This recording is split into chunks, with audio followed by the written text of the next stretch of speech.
Consideremos assim que a sala onde eu estou, onde vocês estão nesse momento, é toda a nossa psique, toda a nossa estrutura de psique, toda a nossa psíquica. É a área onde vocês estão nesse momento. Eu estou aqui numa sala, então toda essa área é a parte psíquica. Nela, existem 3 grandes porções que coexistem. Uma delas é o nosso inconsciente, que provavelmente ocupa a maior parte da minha sala aqui. A maior parte. Que são todas as coisas que eu vivi e não me lembro. Sabe? Mas elas insistem em voltar. Através de nomes que a gente troca toda hora, situações que às vezes nos causam muita dor e impedem o nosso desenvolvimento, porque elas não foram tratadas, entendidas e cuidadas por nós, foram direto para essa parte inconsciente. E existe uma segunda porção, que é uma porção que nós vamos chamar de subconsciente, que está ligada às regras, às normas da sociedade, aquilo que a gente precisa para viver em civilização. Freud, inclusive, vai escrever um livro chamado Mal-Estar da Civilização, onde ele fala bastante sobre os cortes que a civilização traz para que a gente possa viver em comunidade aqui.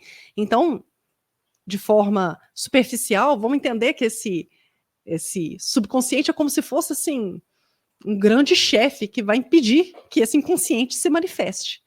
E nessa briga toda nós vamos ter uma parte pequenininha, que é o nosso consciente, o nosso ego, a parte visível, aquilo que vocês estão vendo de mim agora, é aquilo que eu estaria vendo de vocês se vocês estivessem comigo presentes fisicamente nesse momento. Então é aquilo que é manifestado. Como é que muitos de nós vão passar pela vida? A grande maioria de nós vai passar pela vida. Em muito sofrimento, sem entender muito bem o que nos afeta, movendo inclusive o nosso consumo, baseado nesses desejos e nessas repreendas que nós temos, que estão lá no inconsciente, que a gente nem se dá conta delas. E essas decisões, inclusive de compras, são movidas através de mensagens subliminares e que são estratégias muito bem engendradas, por exemplo, pelo governo oculto. Até agora, gente, nessa etapa, eu estou falando de coisas que existem aqui na terceira dimensão. Bom, por que uma terapia, um processo terapêutico bem feito, costuma funcionar? Porque você começa a falar sobre coisas que estão te incomodando, e na medida que você vai falando, você vai entrando em camadas dessas dores inconscientes, e toda vez que você fala, se apropria disso e ressignifica isso, aquilo vai para a proporção consciente. Você fala, ó, aquilo aconteceu comigo, aquilo foi daquela forma, aquilo me atravessou desse jeito, e eu estou ressignificando dessa forma na minha vida. Ok, até aqui? Bom, na minha visão, então eu vou repetir, para que não passe como uma informação oficial, coisas que eu ainda não sei oficialmente, mas na minha visão, ali também estão as nossas habilidades extrasensoriais adormecidas. É por isso que a gente tem assim pequenos lampejos, assim, puxa, enxerguei um ultra, não enxergo mais. Puxa, tive a percepção que ao fazer o exercício do espelho, a minha mão ampliou, não a minha mão, né, mas o suor da minha mão, né, a névoa em volta da minha mão ampliou. Opa, aí faço semana que vem o exercício do espelho, não dá mais nada certo. Opa, vi um energético, não vi mais. Nossa, escutei bem o Idibel, na outra vez não escuto mais. Por isso essa oscilação. É como se a gente estivesse ali no limiar entre tornar consciente e manter-se inconsciente. Enquanto isso, toda a dinâmica do nosso sistema Terra trabalha para nos manter dormentes, para que nenhum de nós acorde. Quando a gente pega a analogia ali daquele filme Matrix, aquele filme é muito legal. Muito legal, muito legal. Vocês vão, se você olha com um olhar aguçado, você vai perceber que a jornada do Neo, antes de ser uma jornada de salvar a humanidade, é uma jornada de salvar a si mesmo. É uma jornada de encontrar com ele mesmo. É uma jornada de tornar o inconsciente dele consciente, inclusive da potência que ele tem. Tem uma cena muito emblemática, se vocês não assistiram, acho que o público do George todo já deve ter assistido Matrix, mas se não assistiu, assistam. E se tiverem assistido, assistam com um olhar nessa cena. Há um momento em que ele encontra com o oráculo. Porque, no contexto do filme, gente, ele pode ser o escolhido para salvar a raça humana, então eu não vou contar muito para não dar o spoiler. Mas ele pode ser o escolhido para transformar a história da humanidade. Bom, para que isso seja validado, porque isso tinha sido dito pelo oráculo que orienta um determinado grupo. Ele vai encontrar esse oráculo. E o oráculo diz para ele assim, que ele não é o escolhido. Mas ela fala assim, mas você mesmo não acreditava nisso. Isso é uma sagacidade gigante. Se a gente mesmo não sabe da potência que a gente tem, se a gente mesmo não conhece o tamanho da nossa sombra e não trabalha para torná-la luz, não vai ser o oráculo que vai dizer para a gente da força que a gente possui. Então, a jornada nossa de autoconhecimento é uma jornada de transformar essa parte escura.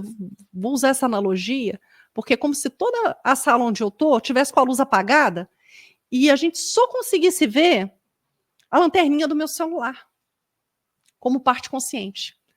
Quanto mais luz eu consigo acrescentar, ou seja, quanto mais camadas de inconsciente eu consigo entender, tanto nas minhas misérias, nas coisas ruins, porque elas realmente acontecem, os desejos, as pulsões, os impulsos, eles também estão habitando lá, mas para além deles, quando a gente reconhece as nossas potências adormecidas, talvez faça sentido a ideia de ter o maior ego do mundo, né? Mas, infelizmente, e de novo, eu vou ousar dizer que é estrategicamente, a expressão ego virou sinônimo de vaidade, sabe? Tipo, nossa, fulano tem um ego horrível. Na verdade, a gente está dizendo da vaidade dele, não da porção consciente dele. Nossa, a pessoa é movida. A gente tem que matar. Eu escuto muito essa expressão. A gente tem que acabar com o ego. Hoje está na moda dizer isso, inclusive. A gente tem que acabar com o ego. Mas se acabar com o ego, sobra o quê?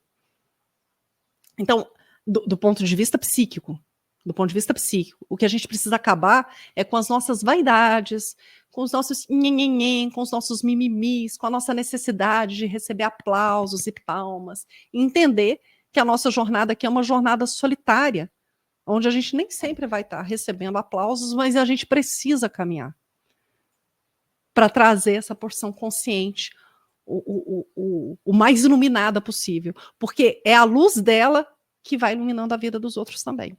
É como eu vejo. Maravilha, Carol. A Adriana tem uma pergunta aqui, para você. Outra. Boa tarde, Jorge e Carol. Minha mãe tem reumatismo atrofiado há mais de 50 anos. É dor no corpo, inflamado 24 horas por dia, até chorar. O que você indicaria para essa melhora ou cura? Obrigada. Nossa, Adriana, eu lamento muito pela sua mãe. Lamento muito, porque a dor de reumatismo é horrível mesmo. É horrível mesmo. Mas eu te sugiro pesquisar muito sobre o C2, porque o C2, ele trabalha tanto de forma preventiva, como também como suporte para quem tem reumatismo. Ele é muito bom. Eu te sugiro que a sua... É complicado a gente fazer uma recomendação sem estar com os dados aqui dela. Mas seria muito bom que a sua mãe conseguisse chegar num médico integrativo que pudesse medir vitaminas e minerais delas. Porque a utilização da vitamina D3 é fundamental, do enxofre orgânico, que é construtor muscular, é fundamental, a utilização do C2 é fundamental, a creatina ajuda muito, mas o médico, quando existe uma comorbidade já identificada, especialmente nesse nível, né, onde a pessoa chora todo dia de dor, o apoio, o suporte do médico para ir medindo com qual suplemento ela vai ter melhor resposta é fundamental. É fundamental. Eu trazer para você uma receita seria extremamente superficial e injusto da minha parte com você. Então, o melhor caminho é pesquise esses princípios ativos que eu estou te dizendo, procure um médico integrativo. Médico integrativo é muito complicado. Gente, não é. A gente se organiza, vai fazendo as continhas da gente para fazer dar certo, porque o benefício que ele traz é muito grande para a gente. E precisa ter esse olhar, porque se a gente vai lá na medicina tradicional, a grande maioria deles vai falar, não precisa suplementar. E, na verdade, a grande verdade é que todos nós precisaríamos estar suplementando nesse momento. Então, quem quiser recomendação de médico, pode chamar lá no direct da TVCH, que eu recomendo as 2 pessoas que eu conheço, inclusive a que cuida de mim hoje, mas eu não vejo um outro caminho de melhora que não seja esse acompanhamento sistemático da suplementação, mas a suplementação associada à medição disso. E isso é muito importante, Jorge e Adriana, porque à medida que o nosso corpo ele vai se se deteriorando, né, por uma comorbidade, por uma doença, a resposta nossa ao suplemento também é comprometida, também fica comprometida. Então, medir isso é importantíssimo, porque a minha fórmula é padrão, tantos UIs de vitamina D3. Aí eu falo assim, tem que ser tantos UIs de vitamina D3. Mas se ela tiver com problema de absorção? Então, de novo, vá para um profissional que você confie e peça a ele para medir vitaminas, minerais no organismo e alternativas de suplementação para complementar. Porque se você vai na via medicamentosa, é cada vez mais remédio, Adriana, e como você mesma está observando aí na sua prática, sem resposta. Sem resposta. Eu desejo muito que sua mãe melhore, viu? Mãe doente é muito triste. Carol, tem o M. Feijó que pergunta, Carol, já temos suplementação específica para as crianças? Na Merlin ainda não. E eu vou explicar para vocês por quê. Suplementação para criança precisa levar em consideração altura e peso. Então a gente tem que chegar numa formulação que permita fazer essa divisão por altura e peso, ou por idade. Então, criança é um momento assim da vida onde a suplementação personalizada é muito bem-vinda, porque até 7 anos é um tipo de suplemento, a partir de 8 já é outro. Até 12 é uma dosagem, a partir de 13 é 8. É outra, desculpa. Então, hoje eu só tenho suplementação para atender a partir dos 18 anos, mas a gente está